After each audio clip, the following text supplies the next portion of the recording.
Yannick a eu un syndrome dès sa naissance. Ça a détruit ses reins. Donc à l'âge de 9 ans, on a été obligé de venir à Necker pour une greffe. Je lui ai donné un rein qu'il n'a pas réussi à garder malheureusement. Ça a été très difficile pour nous parce que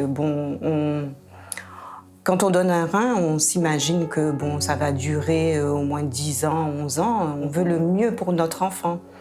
Ça n'a pas fonctionné, mais au moins ça m'a permis de respirer un peu.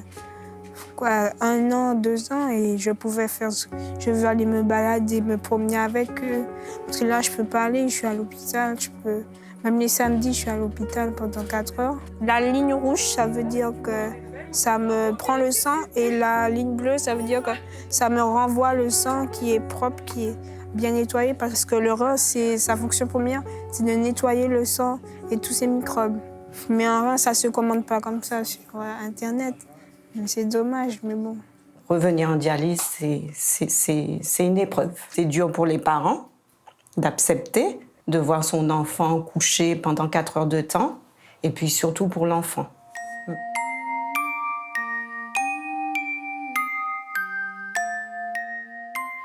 Je suis un peu fatiguée quand je sors de dialyse. C'était déjà pas facile en Martinique, donc ici c'est encore moins facile vu que je suis loin de chez moi. Des fois, oui, je me dis que c'est pas juste, mais bon, après, je me dis que il y a pire que moi, et s'il y a pire que moi, je dois tenir parce que les autres, ils tiennent.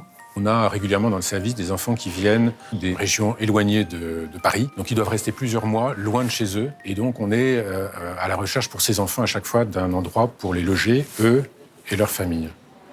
Donc c'est une vraie demande, un vrai manque. Et à chaque fois, c'est la galère.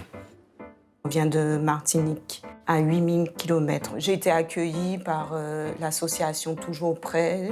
Toujours près, toujours proche de l'enfant à l'hôpital. L'association a pour le but d'aider les familles d'enfants hospitalisés à rester près de leur enfant le temps de l'hospitalisation, qui parfois peut être assez long, par le biais du prêt location à coût très réduit d'un appartement dans le périmètre de l'hôpital. Toujours Prêt, son histoire, elle est fondée sur une très jolie rencontre. La rencontre d'un papa, Alexis Fréquin, dont la fille a été hospitalisée à Necker et qui a constaté finalement la difficulté pour les enfants dont les parents n'habitaient pas Paris de vivre cette hospitalisation loin de leur famille. Et Claudine Moret-Forqui, qui était à l'époque la responsable des assistantes sociales de Necker. Et donc, ils apportent cette possibilité pour les parents de rester proches de leur enfant. Et cette proximité parent-enfant, quand l'enfant est hospitalisé pour une longue durée, elle est primordiale. Ma maman, elle est là, on est bien ensemble. Elle est le pilier de cette situation. Je pense que j'aurais été triste si elle n'était pas là. Je serais tout seul, j'aurais personne.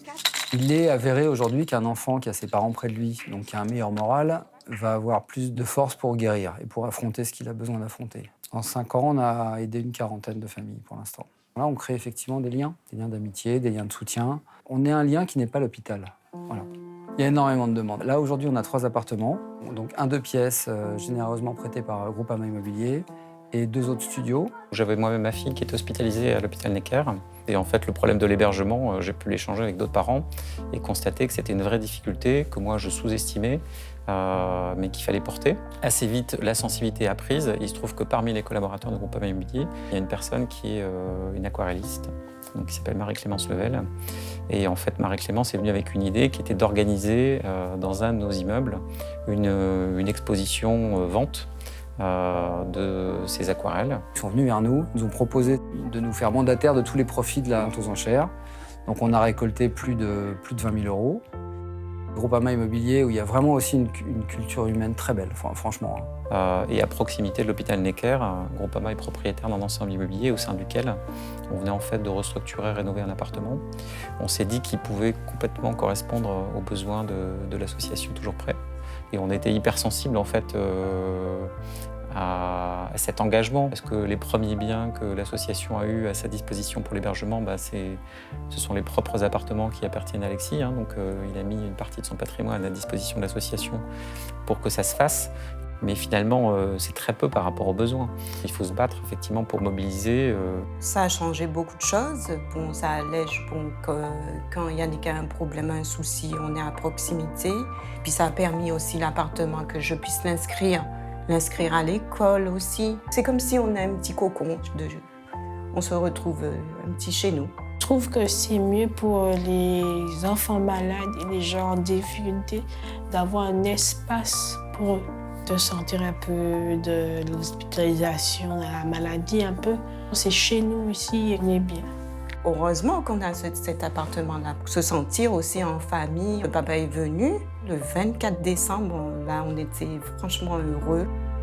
Franchement, c'était une belle surprise qu'il nous avait fait parce que ça fait très longtemps qu'on ne l'avait pas vu déjà. C'était le plus beau des cadeaux de Noël. Ouais. Toujours prêt, c'est quelque chose qui est beaucoup plus grand qu'un studio. C'est certainement des enfants qui se sont mieux remis. C'est peut-être des familles qui ne se sont pas disloquées. C'est pas simplement l'enfant qui est malade, qui est hospitalisé qu'on accompagne, c'est toute la cellule familiale qui accompagne le malade dans ces moments difficiles. Franchement, c'est au fond du cœur que je les remercie.